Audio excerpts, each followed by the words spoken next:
ദൈവനാമത്തിന് മഹത്വം ഉണ്ടായിരിക്കട്ടെ. ചിറ്റാസിന്റെ മർത്തമായ യുവജന സഖ്യത്തിന്റെ ആഭിമുഖ്യത്തിൽ യുവജനവാരാഘോഷ പരിപാടിയുടെ ഭാഗമായി ഇപ്രകാരം സംഘടിപ്പിക്കുന്ന വചന ധ്യാനത്തിലേക്ക് ഏവർക്കും സ്വാഗതം. ഇന്നത്തെ ധ്യാനത്തിനായി തെരഞ്ഞെടുത്തിരിക്കുന്ന വേദഭാഗം വിശുദ്ധ യോഹന്നാന്റെ സുവിശേഷം 3-ാം അധ്യായം 22 മുതൽ 30 വരെയുള്ള വാക്യങ്ങളെ അടിസ്ഥാനപ്പെടുത്തിയാണ്. അതിലെ 30-ാമത്തെ വാക്യം ഇപ്രകാരമാണ്: അവൻ വളരണം, ഞാനോ കുറയണം എന്ന് ഉത്തരം പറഞ്ഞു. നമുക്കെല്ലാവർക്കും അറിയാവുന്ന, നമ്മൾ പലതവണയായിട്ട് ധ്യാനിച്ചിട്ടുള്ളതും പ്രസംഗങ്ങളിൽ കേട്ടിട്ടുള്ളതുമായ വാക്യമാണ്, വേദഭാഗമാണ്. ഇതിന്റെ ഒരു പശ്ചാത്തലം നോക്കുമ്പോൾ നമുക്ക് മനസ്സിലാക്കാനായിട്ട് സാധിക്കുന്നത്, യേശുക്രിസ്തു യഹൂദയിൽ സ്നാനം കഴിപ്പിക്കുന്നു. അതുപോലെ തന്നെ യോഹന്നാൻ സ്നാപകൻ അതിന്റെ തൊട്ടടുത്ത സ്ഥലമായ ഐനോനിൽ സ്നാനം കഴിപ്പിക്കുന്നു. അപ്പോൾ അതിനോട് ചേർന്ന് നടക്കുന്ന സംഭവത്തെയാണ് ഇവിടെ വിവരിച്ചിരിക്കുന്നത്. അതിനോട് ചേർന്ന് യോഹന്നാൻ സ്നാപകൻ ക്രിസ്തുവിനെ സാക്ഷീകരിക്കുന്നത് നമുക്കിവിടെ കാണാനായിട്ട് സാധിക്കും. നമുക്കറിയാം, ഞാനും നിങ്ങളും അടങ്ങുന്ന ഇന്നത്തെ യുവജന സമൂഹത്തിന്റെ ജീവിത ശൈലി എന്ന് പറയുന്ന കാലഘട്ടത്തിനനുസരിച്ച് മാറിക്കൊണ്ടിരിക്കുന്ന നമ്മുടെ ട്രെൻഡിന് അനുസൃതമായിട്ടുള്ള ഒരു ജീവിത ശൈലിയാണ്. ആ നമ്മുടെ ജീവിത ശൈലിയിലേക്ക് നമുക്ക് അക്സെപ്റ്റ് ചെയ്യാൻ പറ്റുന്ന, ഇൻക്ലൂഡ് ചെയ്യാൻ പറ്റുന്ന യോഹന്നാൻ സ്നാപകൻ നമുക്ക് കാണിച്ചു തന്ന 2 സ്വഭാവ സവിശേഷതകളെയാണ് ഇന്ന് നിങ്ങളുമായിട്ട് ഞാൻ പങ്കുവെക്കാനായിട്ട് ആഗ്രഹിക്കുന്നത്. അതിലെ ഒന്നാമത്തെ കാര്യം എന്ന് പറയുന്നത് വിവേകത്തോടെയുള്ള പ്രതികരണമാണ്. ഇവിടെ യോഹന്നാൻ സ്നാപകന്റെ വിവേകത്തോടെയുള്ള പ്രതികരണം, അല്ലെങ്കിൽ സാഹചര്യത്തിനനുസരിച്ച് സന്ദർഭോചിതമായിട്ട് പ്രതികരിക്കുന്നത് നമുക്ക് കാണുവാനായിട്ട് സാധിക്കും. ഇവിടെ യോഹന്നാൻ സ്നാപകന്റെ അടുക്കിലേക്ക് യോഹന്നാൻ സ്നാപകന്റെ ശിഷ്യന്മാർ വന്നിട്ട് പറയുകയാണ്, നീ സാക്ഷീകരിച്ചവൻ നിന്നിൽ നിന്ന് സ്നാനമേറ്റവൻ നിന്റെ കൂടെ ഉണ്ടായിരുന്നുണ്ട്, ഇവിടെ തൊട്ടടുത്ത് സ്നാനം കഴിപ്പിക്കുന്നു.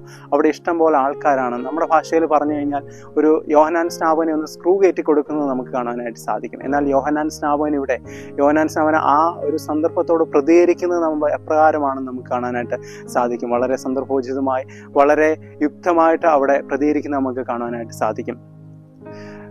ഞാൻ നിങ്ങളോട് പറയാനായിട്ട് ആഗ്രഹിച്ചത്, ഇപ്രകാരം നമുക്കും പല സന്ദർഭങ്ങളും പല സാഹചര്യങ്ങളും കയറി വരും. പലരും നമ്മളെ ഉന്തിത്തള്ളി പല പ്രതികരണങ്ങളിലേക്ക് നമ്മളെ വിടും. എന്നാൽ നമ്മൾ അവിടെയൊക്കെയും അതിനെ ആലോചിച്ച് നമ്മൾ കാര്യങ്ങൾ മനസ്സിലാക്കി എപ്രകാരം പ്രതികരിക്കുന്നു എന്നുള്ളതിലാണ് നമ്മുടെ വിജയം എന്ന് പറയുന്നത്.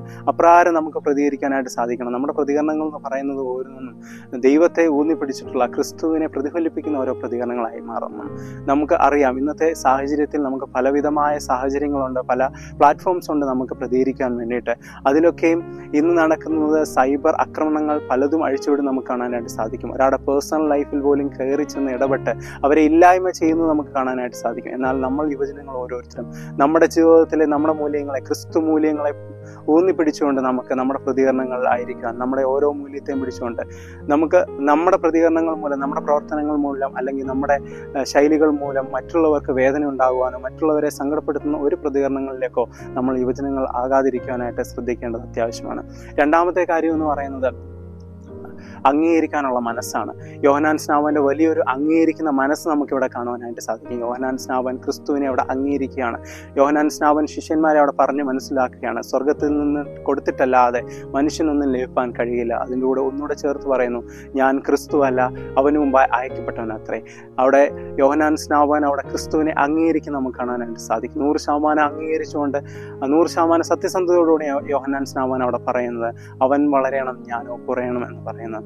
നമ്മുടെ ജീവിതത്തിൽ ഇതുപോലെ പല സാഹചര്യങ്ങളിലും നമ്മുടെ കൂട്ടുകാരെ, നമ്മുടെ കൂടെയുള്ളവരെ നമുക്ക് അവരുടെ വളർച്ചയെ നമുക്ക് അംഗീകരിച്ചു കൊടുത്തിട്ടുണ്ടോ എന്ന് നാം ചിന്തിച്ചു നോക്കുക. നാം മറ്റുള്ളവരെ അംഗീകരിച്ചു കൊടുക്കണം. നമ്മുടെ ഗുരുക്കന്മാരെ, മാതാപിതാക്കളെ, നമുക്ക് നല്ലത് പറഞ്ഞു തരുന്ന, നമ്മുടെ തെറ്റുകൾ ചൂണ്ടിക്കാണിക്കുന്ന എല്ലാവരെയും നമ്മൾ അംഗീകരിക്കുകയും മറ്റുള്ളവരുടെ വളർച്ചയിൽ അവരുടെ വളർച്ച നമ്മുടെ വളർച്ചയാണെന്ന് മനസ്സിലാക്കുകയും അവരുടെ സന്തോഷത്തിൽ പങ്കുചേരുകയും അവരെ കരുതുകയും നമുക്ക് ചെയ്യേണ്ടത് അത്യാവശ്യമാണ്. അപ്രകാരമുള്ളൊരു ജീവിതശൈലി നമ്മുടെ ജീവിതത്തിൽ മുതൽക്കൂട്ടാക്കുവാൻ നമ്മൾ ശ്രദ്ധിക്കേണ്ടതാണ്.